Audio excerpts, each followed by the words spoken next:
But that can only be done, on a bipartisan basis. And it's been attempted on and off for 40 years with really only one material change, which was Ronald Reagan's work with then Democratic Speaker Tip O'Neill to reform Social Security back in '83 and '84. But it's that kind of targeted bipartisan approach I think we need. And all we're doing is trying to lower the growth rate of those programs over a long term, because we have the best economy, the best rule of law system, the best litigation and legal court system in the world, and we have the best banking and capital market system in the world. Those are all indicia of a good reserve currency, but you also want global confidence and domestic confidence in a long-term sustainable fiscal situation. Speaking of confidence, are you confident that the government will not shut down? We're facing a government shutdown September 30th, and you'll be back in D.C. for about 3 weeks. Right. That's it, to really hammer this out. Well, Anne-Marie, I am confident that we won't have a government shutdown because we're just a few weeks away from a national election, and I don't think that benefits anybody running for re-election. So I think we will navigate the need for a continuing resolution to get fiscal 25 spending moved to beyond the election. And in the House, we've gotten 70% of funding passed and across the House floor. Over in the Senate, they've not gotten across the Senate floor spending, so we're going to be confronted with a CR, but I do think we'll get that done before September 30th. I guess my question is then, is this a CR that's clean? Because Schumer put out a Dear Colleague letter last night talking about the fact that there can't be any poison pills in it. Will it be a clean CR that Republicans and Democrats can agree to as just basically funding the government until the end of the year? That may be ultimately what happens, but I think Speaker Johnson's proposed that we do a clean CR with 3 additions. One, some disaster money that's needed, some 2 Virginia-class submarines be added into it, and then finally the SAVE Act, which would be a Republican proposal, would pass the House with bipartisan support, reminding states that only citizens can vote in federal elections and giving the states some guidance on how to make sure that's the case.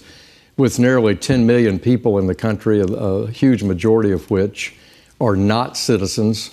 Audits have found some non-citizens attempting to vote in federal elections. It's a big issue. When I was home in Arkansas just the last few weeks, it came up at time and time again at events that I went to.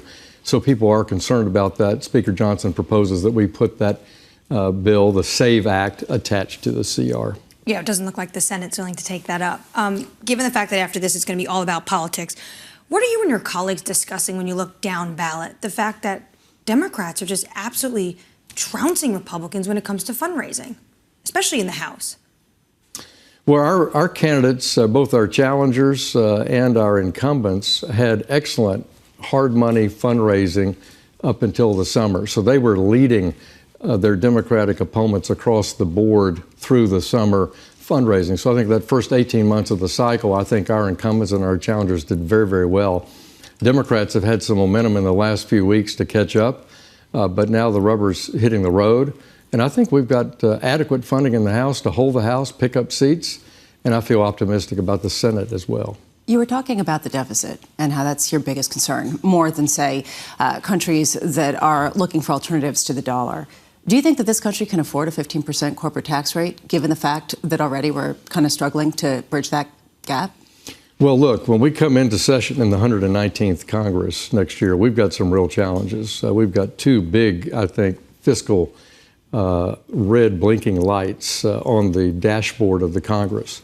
First, Tax Cuts and Jobs Act rates and policies are going to expire during the year. And secondly, we're coming into yet another Congress with a $2 trillion annualized deficit forecast. So Congress has hard work, and Jason Smith, who's our Ways and Means Committee chair, has got the point on how do we preserve growth in this environment and how do we set rates that reflect the growth that we need, the faster economic growth and productivity that we want, fairness for small businesses, but recognize that we're confronting this big deficit. Do you think that it's appropriate for the Federal Reserve to lower rates to make the deficit more affordable in sort of a policy shift, even if that means that inflation runs a little bit hotter?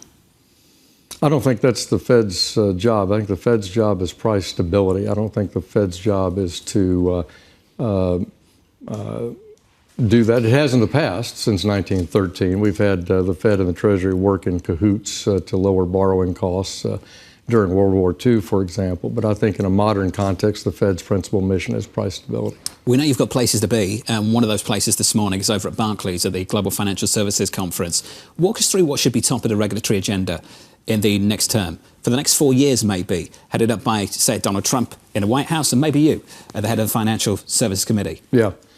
Well, I think we want to have access to capital as the number one issue. We want a very successful continuation of our capital market system, raising capital through the capital markets, but also we want a banking system that has affordable credit and accessible credit. And part of that is over the last decade or so since the financial crisis, we just have added on more regulatory costs in both the portfolio commercial banking sector and in the capital market sector that I don't believe improve safety and soundness and are a detriment to more competition in accessing capital. And so I think that's the principal mission.